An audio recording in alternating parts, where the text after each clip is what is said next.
थोड़ा सा बताइए, जितना आप रिवील कर सकते हो उतना बताइए आदि पुरुष और चाणक्य के बारे में, क्योंकि जितना इंडस्ट्री से मैं जुड़ा हूँ, आने वाले, मैंने जैसे बताया कि 1-2 साल के अंदर जो बहुत बड़े बड़े सिनेमा आ रहे हैं, जैसे आपकी बाहुबली थी, उस लेवल की जो सिनेमा आ रही है, जो एक आमिर खान साहब बना रहे हैं, एक अक्षय कुमार बना रहे हैं, तो बहुत सारे लोग, बहुत सारे दोस्त भी जानना चाह रहे थे मुझसे, लाइव से पहले भी पूछा था लोगों ने।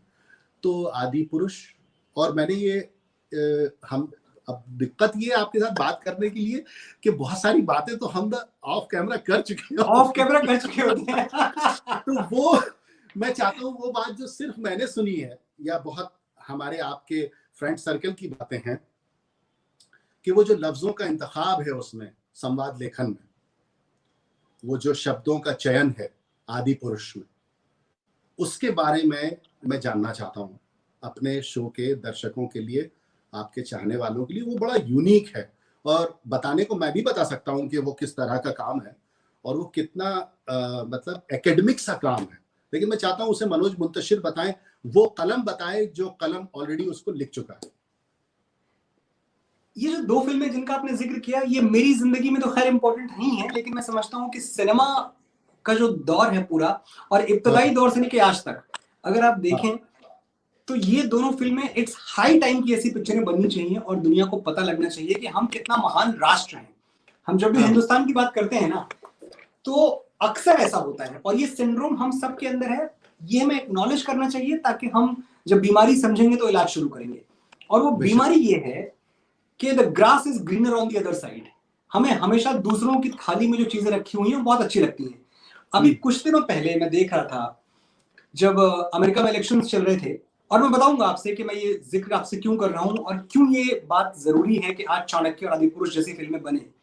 तो मैं अमेरिकन इलेक्शंस देख रहा था कि पूरे हिंदुस्तान का मीडिया दहाड़े मार मार के ये बात कह रहा था कि the oldest democracy of the world goes for election. दुनिया का सबसे प्राचीन लोकतंत्र, अब वहां इलेक्शन होने वाला है। दुनिया का सबसे पुराना लोकतंत्र अमेरिका नहीं है, इंडिया है। और ये बात हम पता नहीं क्यों समझना नहीं चाहते या मानना नहीं चाहते, और यही कमाल है कि जो हमारा अपना है उसको एक्नॉलेज नहीं कर रहे। अभिज्ञान शाकुंतलम का वो मंजर आप कैसे भूल सकते हैं? 2500 साल पहले लिखा गया था। 2500 साल पहले जब कालिदास अभिज्ञान शाकुंतलम लिखते हैं, उसमें एक मंजर है कि जब शकुंतला प्रेग्नेंट हो जाती हैं दुष्यंत के बच्चे के साथ, और माँ गौतमी उनको लेके दुष्यंत के नगर में जाती हैं, रात में पहुंचती हैं, मध्य रात्रि के वक्त, और वो द्वारपाल से पूछती हैं कि क्या ये दुष्यंत का महल है? द्वारपाल कहता है हाँ माँ, ये दुष्यंत का महल है। तो वो कहती है मैं बहुत दुखियारी हूँ, बहुत दूर से चल के आई हूँ, क्या मैं सुबह राजा दुष्यंत से मिल सकती हूँ? तो द्वारपाल जो कहता है वो सुनने लायक है। 2500 साल पहले कालिदास जो लिखते हैं वो सुनिए। द्वारपाल कहता है कि माँ, ये दुष्यंत का महल है और तुझे सुबह तक प्रतीक्षा करने की जरूरत नहीं है।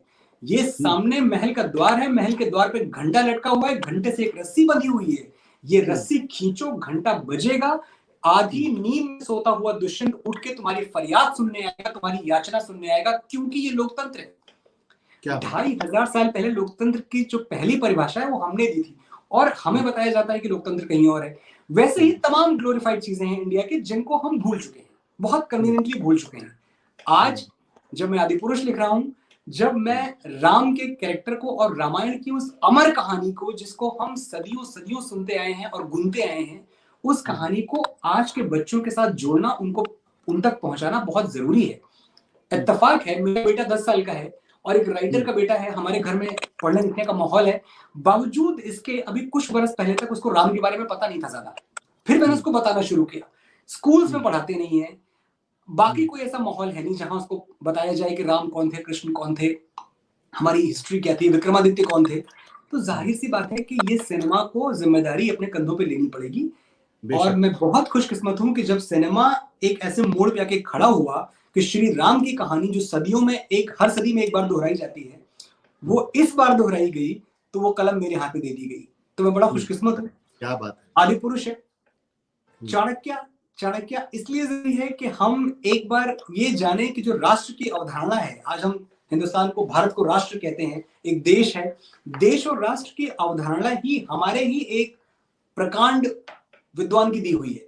हमसे पहले किसी ने सोचा ही नहीं कि देश भी कोई चीज होती है, हमसे पहले सब टुकड़ों में बटा हुआ था। तो चाणक्य की कहानी बतानी इसलिए जरूरी है कि पूरी दुनिया आज जिस मॉडल पे वर्क कर रही है कि भाई इतनी कंट्रीज हैं, ये कंट्रीज हैं और ये स्टेट है, कंट्री स्टेट ये सब पूरी की पूरी धारणा चाणक्य से हम तक पहुंची है। चाणक्य की कहानी एक विजय की कहानी है, भारतवर्ष की महिमा और उसके ग्लोरी की कहानी है। ये कहानी भी आप तक पहुंचेगी जो नीरज पांडे जी के साथ मिलके मैंने लिखी है। और ये सब फिल्में मुझे लगता है 2022 की हैं और मैं बहुत खुश हूं कि 2022 में जो पूरा हिंदुस्तान है वो एक्चुअली भारतमय हो जाएगा। क्या बात है, वाह।